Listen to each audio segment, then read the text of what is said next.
안녕하세요. 오늘도 사연 살롱을 찾아주셔서 감사합니다. 작은 소도시에서 치과를 운영하며 딸 둘을 키우고 있는 40대 워킹맘입니다. 그리고 모시고 산다고 말하기엔 양심에 찔리는 게 많은데 시어머니와 함께 살고 있어요. 저에겐 시어머니는 어쩌면 남편보다 더 특별하고 소중한 분이세요. 딸도 아닌 며느리가 시어머니를 이렇게까지 생각하다니 좀 별스럽죠. 사실 이곳에 사연을 보내게 된 계기 역시 저희 시어머니 때문이에요. 시어머니가 이곳 사연을 자주 들으시거든요. 이렇게나마 다 표현하지 못했던 저의 마음을 들려드리고 싶네요. 우선 제가 살아온 이야기를 조금 할게요.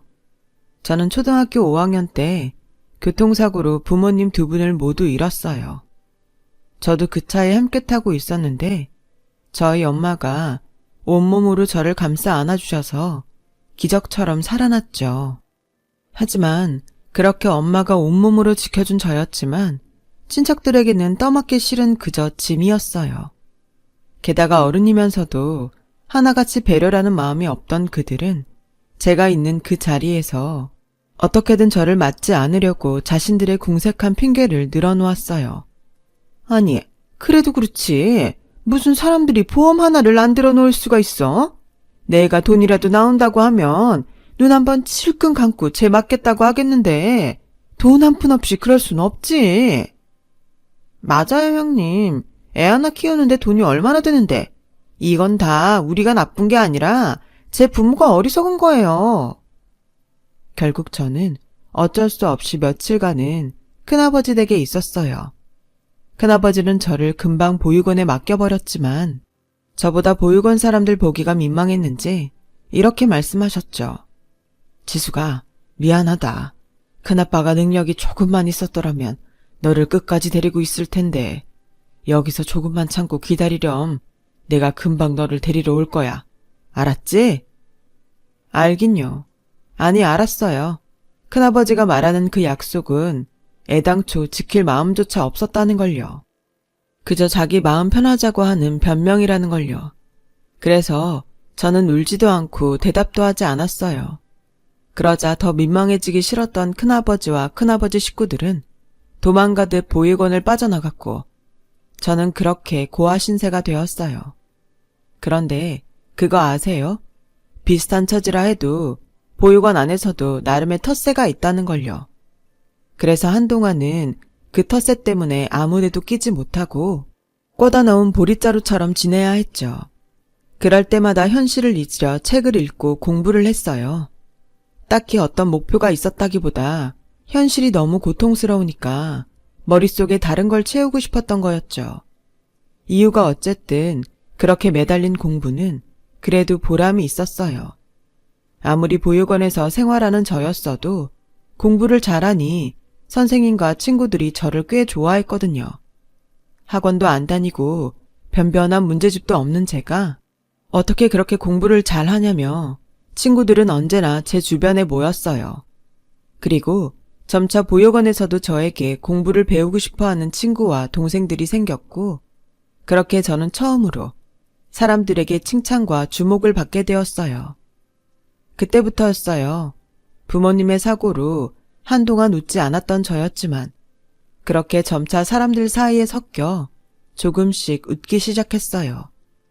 그리고 공부는 저에겐 고등학교 졸업 때까지 든든한 무기가 되어주었고 때론 질 나쁜 친구들이 보육원 출신이라고 저를 무시하려 해도 학업 성적이 뛰어나니 선생님들이 저의 편을 들어주셨죠. 그렇게 저는 의사의 꿈을 꾸게 되었어요. 하지만 금방 현실이란 벽에 부딪힌 저는 아무리 기를 쓰고 노력해도 한계가 있다는 것을 알게 되었고 처음 맛본 좌절은 너무도 쓰리고 아팠어요. 제가 아무리 공부를 좀 하긴 했지만 사교육 한번 받지 못한 제가 장학생이 된다는 건 드라마에서나 있을 법한 얘기더라고요. 그래서 수능 점수가 꽤 높았지만 의대 장학생이 되지 못한 저는 등록금을 해결할 수 없어서 대학을 포기해야 했어요. 그렇다고 꿈을 완전히 포기할 수 없었던 저는 보육원에서 친하게 지냈던 미선 언니와 함께 살면서 절약과 공부, 그리고 아르바이트를 그야말로 미친 듯이 했는데 잠을 제대로 자지 못하고 먹는 것도 제대로 먹지 못하니 몸이 버티지 못해 쓰러지는 경우도 종종 있었어요. 그럴 때면 함께 살던 미선 언니가 고맙게도 언제나 저의 보호자를 자처했는데 한 번은 그런 저를 보기가 힘이 들었는지 자기도 힘들면서 이런 이야기를 하더라고요. 내가 전부터 너 악발이라고 생각은 했지만 이러다 대학 가기도 전에 네가 먼저 저 세상으로 가겠다. 이거 나 시집갈 때 쓰려고 모은 건데 받아. 그리고 앞으로 집세랑 공과금은 식대도 내가 너 대학 들어가기 전까지 알아서 할 테니까 너는 네 몸 좀 챙겨라. 공부든 알바든 네가 건강해야 하지. 넌 뭐 철인이라도 되는 줄 알아? 언니, 그래도 내가 어떻게 언니한테 그래. 그리고 이 돈을 내가 어떻게 받아. 언니도 고생하는 거 뻔히 아는데. 공짜 아니야. 너 성공하면 몇 배로 갚아. 그리고 다 큰 성인이 36kg가 말이 되냐? 넌 의사가 되겠다는 애가 지 몸은 이렇게 혹사시키냐? 내가 더 큰 도움은 못 되지만 그 정도는 할 수 있어. 그러니까 이런 나라도 의지하라고. 언니 정말 고마워. 고맙긴. 나도 의사 동생 하나 있으면 평생 좋지. 너 나중에 나 모른 척하면 안 된다. 알겠지? 약속이야. 그렇게 저는 미선 언니의 도움으로 알바를 몇 개 줄이고 그 시간에 공부도 하고 부족한 잠도 잤어요. 무엇보다 고마운 사람이 있으니 힘들어도 힘이 나더라고요. 그래서 1년 만에 저는 서울대 치의학과에 입학할 수 있었고 언니가 준 돈으로 1년치 등록금은 마련할 수 있었어요. 치의학과를 선택한 이유는 돈을 많이 벌 수 있을 것 같아서였고요. 저는 어떤 사명감보다 돈을 아주 많이 벌고 싶은 마음에 의사가 되고 싶었어요. 그래서 대학에 들어가서도 악착같이 공부와 알바를 병행했고 어쩔 수 없이 돈 때문에 잦은 휴학과 복학을 반복하긴 했지만 포기하지 않은 덕에 지금은 원하는 치과 의사가 되었네요. 그리고 대학병원에서 레지던트로 근무를 하고 있는데 세상은 좁다고 이젠 다 늙어서 할아버지가 된 큰아버지가 사촌 언니의 부축을 받으며 병원 복도로 걸어오더군요. 아니, 이게 누구야? 너 지숙이 아니니? 뭔 소리야. 내가 걔를 보육원에 갖다 주고 온 거 몰라? 젊은 의사 선생, 미안해요. 우리 딸이 다른 사람이랑 착각을 했나 봐요. 착각 아니에요. 저 지숙이 맞아요. 큰아버지, 그동안 잘 지내셨어요? 뭐라고? 네가 지숙이라고? 아니, 어떻게 네가 의사가 됐지? 부잣집에 입양이라도 간 게야? 그럴 리가요. 친척도 싫다는 절 누가 자식으로 데려가겠어요. 그건... 아무튼 잘 됐다. 지수가 우리 좀 도와줘. 며칠 전에 동네 병원에서 아빠가 임플란트를 받았는데 그 자리가 계속 아프시대. 그래서 급하게 왔는데 예약을 안 했다고 진료를 볼 수가 없다는 거야. 사람이 이렇게 아픈데. 근데 이렇게 여기서 널 만나다니. 얼마나 다행인지 몰라. 네가 여기 이사니까 가족이라고 하면 우리 아빠 어떻게든 진료받을 수 있겠지? 아, 병원비도 가족이니까 싸게 해줄 수 있지? 가족? 언니는 나를 가족이라고 생각했어? 난 보육원 출신이잖아. 그런 내가 가족이 어딨어? 그리고 대학병원 오면서 예약도 안 하고 무작정 온 거야? 전부터 생각했지만 언니도 좀 생각이라는 걸 하고 살지 그래? 다른 교수님들 다 바쁘셔. 예약하고 다시 오든지 다시 동네 병원이나 가봐. 뭐? 너 정말 이럴 거야? 왜? 너무해? 내 앞에서 나를 버리니 어쩌니 대놓고 얘기하고 결국 큰아버지가 나 보육원에 버린 건 안 너무한가? 그야, 그건... 나 가야 해. 환자 기다리거든. 그리고 앞으로도 영원히 내 도움받을 생각은 안 하는 게 좋을 거야. 이미 이 병원에 내가 보육원 출신인 거 모르는 사람 없거든. 그렇게 저는 나름의 복수를 했어요. 이러려고 그 고생을 하며 의사가 되었나? 그날 참, 제가 의사라는 게 그렇게 좋을 수가 없었어요. 역시 최고의 복수는 성공이 맞는 것 같더라고요. 그리고 저는 그 병원에서 제 인생의 첫 남자를 만났고 그 남자와 결혼을 꿈꾸게 되었어요. 의사라는 직업 자체가 바쁘다 보니 밖에 나가 누굴 만날 시간도 없고 그러다 보니 끼리끼리 만나는 경우가 종종 있는데 저와 남편도 그런 케이스였어요.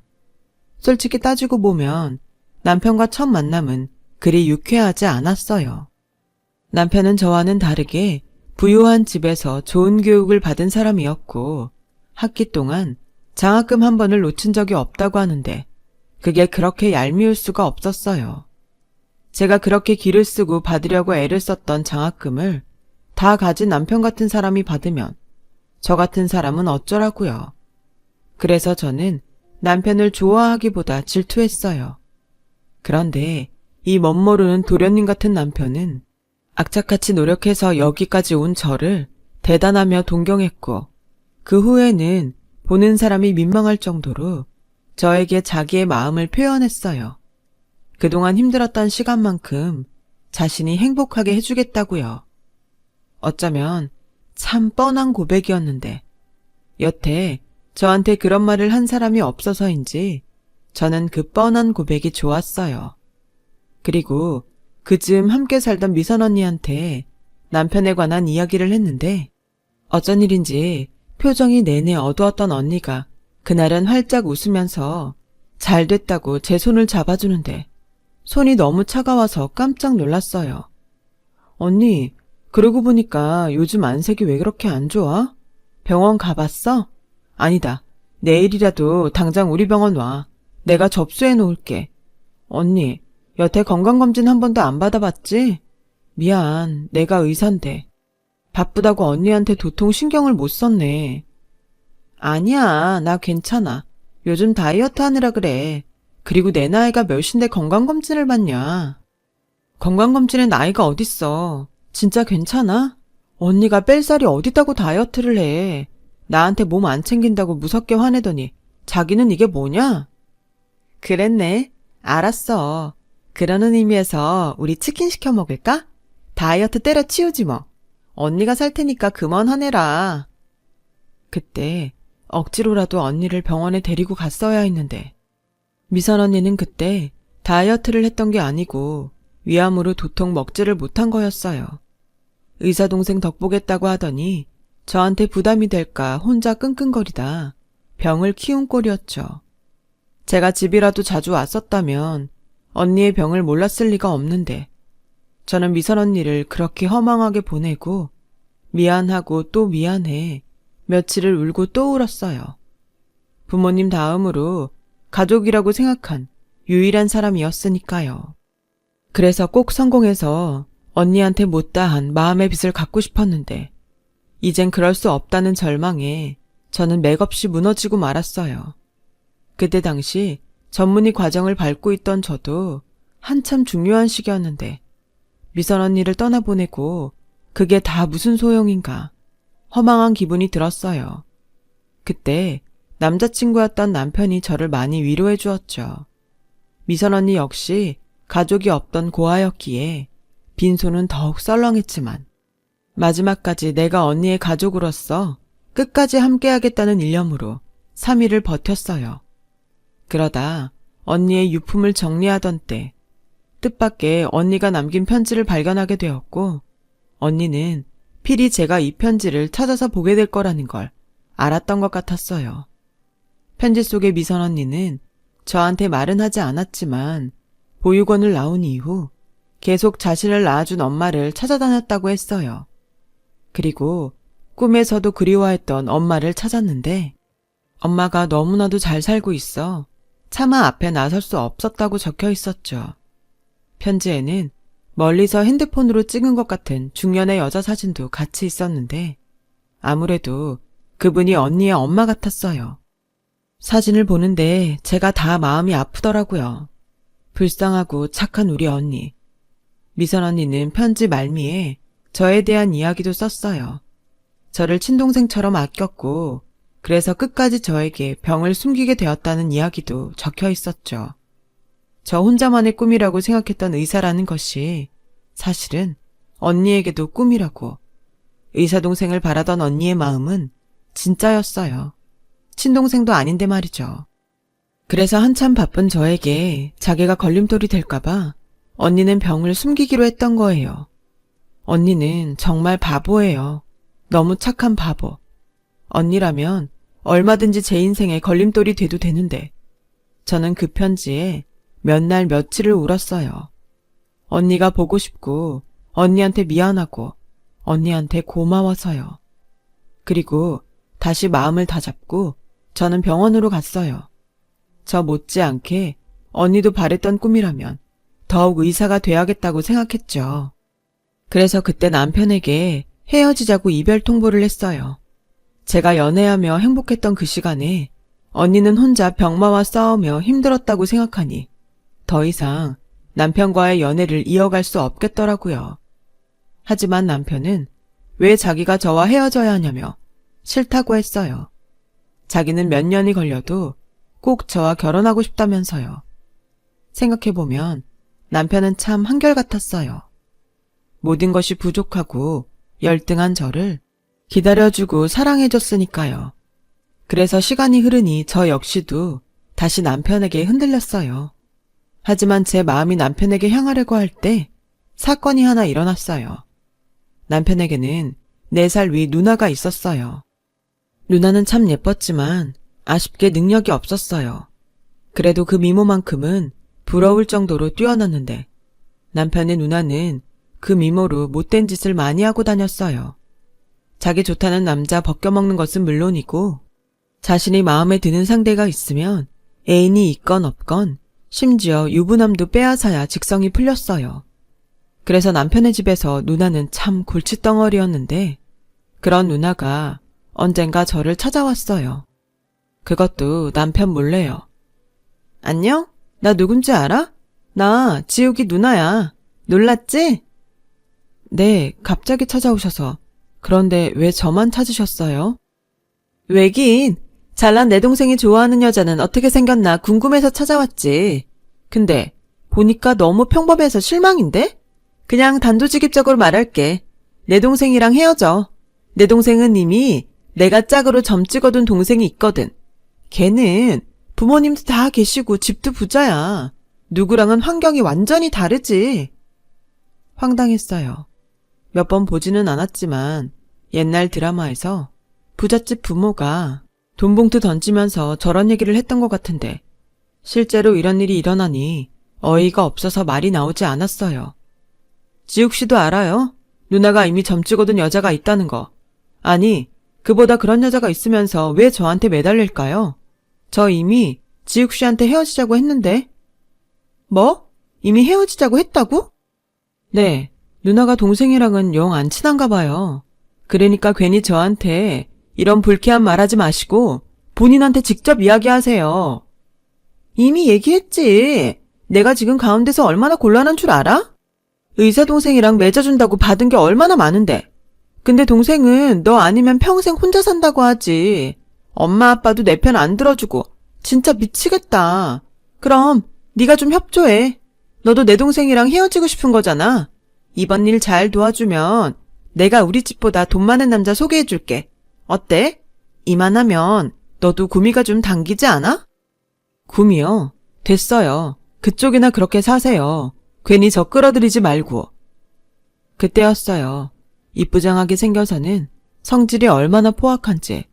남편의 누나는 대뜸 손부터 올리더니 제 머리채를 잡아당겼어요. 그리고는 힘이 얼마나 센지 저를 잡아 끄는데 저도 질 수는 없어서 똑같이 남편의 누나 머리채를 잡았어요. 순식간에 병원 로비는 아수라장이 되었고 병원 보안팀이 달려와 저희 둘을 말렸는데 소문이라는 게 얼마나 빠른지 남편이 묻은 사실을 아는 데까지는 하루가 채 걸리지 않았어요. 미안, 많이 다쳤어? 우리 누나는 왜 병원까지 찾아와서 그 난린지. 내가 대신 사과할게. 사과는 다른 사람이 해야지. 아, 아닌가? 자기한테도 잘못은 있겠다. 누나가 점 찍어둔 여자는 있다는 거 알았다며? 애당초 입장을 분명히 했으면 오늘 같은 일 없었잖아. 내가 왜 자기 누나한테 이런 모욕을 당해야 해? 미안해. 진짜 미안해. 난 충분히 얘기했고 누나가 알아들은 줄 알았어. 나 정말로 자기 아니면 어떤 여자도 만나고 싶지 않아. 우리 부모님도 허락하셨고. 그러니까. 그래서 뭐, 이 꼴을 당하게 해놓고 자기랑 계속 만나라고? 난 싫어. 내가 왜? 자기야, 자기 언니 일로 마음 아픈 거 알아. 근데 내 생각은 해봤어? 난 뭐 아무 이유 없이 자기가 헤어지자고 하면 그냥 받아들여야 해? 내 마음이 자기한테는 고작 그 정도였어? 나 고아라 그래. 내 마음 하나 둘 곳이 없는데 누구 마음을 받아주겠어? 처음부터 내 주제에 연애를 한 게 사치야. 그러니까 차라리 자기 누나 말대로 다른 여자 만나. 그게 자기한테도 좋을 거야. 실망이다. 아니 어떻게 그런 머리로 의대를 들어왔어? 사람 마음이 그렇게 마음대로 돼? 자기도 알지? 지금 얼마나 유치하고 말도 안 되는 소리 하는지.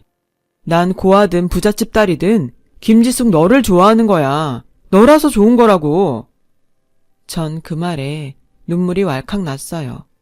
분명 남편은 화를 내고 있었는데 기분이 나쁘기는커녕 이런 사람을 내가 또 만날 수 있을까? 흔들렸죠. 그래서 헤어지겠다는 마음을 고쳐먹고 일에는 최선을 다하며 남편에게는 솔직하게 대하려 노력했어요. 그러자 자신의 뜻대로 되지 않아 심통이 났는지 남편의 누나는 자신을 추종하는 남자들을 서너 명 데리고 나타나 저를 겁박하려 들었고 그날따라 불안한 예감이 들었다는 남편은 뒤늦게 저를 쫓아와 그 순간을 목격해 한바탕 싸움이 벌어졌었어요. 그 결과 저는 천만다행이었지만 남편은 전치사주라는 진단을 받게 되었어요. 당연히 남편의 집은 난리가 났고 누나라는 사람은 자신의 아버지한테 호되게 혼이 났는데 뒤늦게 소식을 들은 남편의 어머니, 그러니까 지금의 시어머니가 놀란 모습으로 병원으로 달려오셨어요. 그리고는 남편 상태를 보시고는 크게 다치지 않아 다행이라고 하셨고 어쩐지 쭈뼛쭈뼛해 보이는 자신의 딸에게 다가가더니 아버지와 다르게 이렇게 말씀을 하더라고요. 너는 다친 데 없어. 예쁜 얼굴 상하면 어쩌려고. 당신은 지금 애를 혼을 내야지. 그게 할 소리야? 이게 세상 무서운 줄 모르고 이 사단을 만들었다고. 아휴, 진짜 딸 하나 있는 게 뭔 사고를 그렇게 치는지. 아가씨, 미안해요. 내가 이 애비로서 면목이 없어요. 우리 아들이 좋아하는 여자 앞에서 초면에 이게 무슨 꼴인지. 딸 자식 잘못 키운 내 잘못이에요. 아빠는 지금 딴 년 앞에서 딸 망신시키는 거야? 아빠는 아들만 소중해. 나 같은 딸은 필요 없는 거야? 거봐, 내가 아빠 재혼할 때부터 알아봤어야 했어. 내가 그때 엄마 따라 집을 나갔어야 했는데. 지은아, 무슨 그런 말이 있어. 아버지가 속상해서 하는 소리지. 가식 좀 그만 떨어요. 아줌마도 지우기 낳고 완전 기세등등이잖아. 나한테서 아빠도 뺐고 우리 집 재산도 뺏은 사람이 누군데? 너 지금 그게 무슨 말버릇이야? 여보, 그만해요. 여기 병원이에요. 지우기 많이 다친 것도 아닌데 당신도 그만하고 지은이 너도 그만해. 아가씨, 우리가 딸 대신 사과할게요. 오늘 많이 놀랐죠? 일을 어쩌면 좋아. 근데 우리 애가 정말 나쁜 애는 아니에요. 그건 믿어줬으면 좋겠어요. 지금도 또렷이 기억나요. 어찌나 제 앞에서 쩔쩔매시던지. 보는 제가 다 민망할 정도였죠. 그런데요, 묘하게 인상이 낯익던 그 얼굴은 놀란 마음을 뒤로하고 집에 와서야 누군지 알게 된 거 있죠. 미선 언니가 차마 엄마라고 불러보지도 못했던 그분. 미선 언니의 친엄마셨어요. 저는 12시가 넘은 시간이었지만 사진과 언니의 편지를 들고 미친 듯이 남편이 있는 병원으로 뛰어갔어요. 그리고 남편에게 사진과 편지를 건네며 언니 이야기를 들려줬는데 남편의 얼굴이 하얀 종이처럼 하얗게 변하더군요. 그리고는 믿기 어려운 사연들을 듣게 되었어요. 사실 우리 엄마 재혼하기 전에 딸이 있었어. 부끄러운 얘기지만 남편도 없이 낳은 사생아야. 어렸던 엄마는 일단 급한 대로 외갓집에 딸을 맡겼다고 했는데 나중에 데리러 가니까 이미 다른 지역 보육원에 그 딸을 두고 왔다고 그러더래. 그리고는 절대 어디 보육원인지 말을 안 해주셨는데 그래서 우리 엄마 딸을 찾느라고 한동안 전국 방방곡곡을 찾아다녔다나 봐. 그런데 그런 딸이 자기가 친언니처럼 따르던 그분이었다니. 안 되겠다. 엄마한테 알려야겠어. 분명 충격받긴 하겠지만. 알려드리자. 나 언니가 못 전한 그 마음 꼭 전달하고 싶어. 꼭 말하고 싶어. 그래, 그러자. 저는 그날 저녁 그러면 안 되는데 병원에 허락도 없이 남편이랑 남편의 집에 갔어요. 그리고 미선 언니의 편지와 사진을 본 언니의 친엄마이자 지금의 저희 시어머니는 목이 찢어져라 대성통곡을 하셨는데 애 끓는 듯 눈다는 그 표현이 어떤 표현인지 그날 알겠더라고요. 그리고 남편의 예상대로 시어머니는 충격에 쓰러지셨고 남편과 함께 병원 신세를 지게 되셨어요. 병원에 있는 동안 저는 미선 언니가 어떤 사람이었는지 또 어떻게 살았는지 등을 이야기하느라 남편보다도 시어머니 병실에 더 많이 들락날락했어요. 그러다 보니 시어머니와 저는 자연스레 친해지게 되었고 그날도 여느 때처럼 미선 언니의 이야기를 들으신 시어머니는 제 손을 꼭 잡더니 이렇게 말씀하셨어요. 지수가 고마워. 네가 있어서 얼마나 다행인지 몰라. 미선이를 생각하면 나는 한없이 죄인이지만 미선이 옆에 지숙이라는 동생이 있어서 너무 다행이야. 그런데 있잖아. 우리 이제 이 얘기는 그만하자. 나는 평생 잊지 않고 살 거지만 나한테는 너도 알다시피 또 다른 딸이 있어. 너는 싫을지도 모르지만 지은이를 생각하면 나는 마음이 여간 쓰이는 게 아니다. 사실 지은이는 누구보다 외롭고 무서웠을 거야. 어느 순간 친엄마가 사라졌고 새엄마라고 내가 나타났으니까. 그래서 지우기도 낳지 않으려고 했는데 사람 일이 이렇게 다 내 마음 같지 않다. 아주머니는 친딸도 아닌데 왜 그렇게 지욱씨 누나를 감싸세요? 불쌍해서요? 처음엔 그런 마음도 있었어. 그러다 어디 있을지도 모를 내 딸을 대신하기도 했고 그 마음의 빚을 지은이한테 잘해주는 걸로 갚고 싶었는지도 몰라. 그러니까 처음부터 내 잘못이지. 내가 지은이를 온전히 지은이로 받아줬다면 지은이도 날 엄마로 받아줬을 텐데 지금은 그게 많이 후회돼. 모녀가 참 닮았어요. 아주머니랑 미선 언니는 너무 착해요. 지욱씨 누나가 이런 아줌마 마음을 꼭 알았으면 좋겠는데 언젠가는 그럴 날이 오겠지? 그나저나 넌 언제까지 날 아줌마라고 부를 생각이야? 너 내 아들이랑 연애하는 거 아니었니? 네? 어머니라고 불러야지. 엄마라고 불러도 좋고. 그래도 제가 어떻게. 우리 아들은 지숙이 아니면 장가도 안 간다고 하던데. 그러지 말고 이만 받아줘라. 응? 난 우리 인연이 여기서 끝나지 않았으면 좋겠어. 우리 가족이 되면 안 되겠니? 저는 어쩌면 남편의 한결같은 구애보다 시어머니의 가족이 되자는 그 한마디에 홀랑 마음을 뺏겼는지도 몰라요.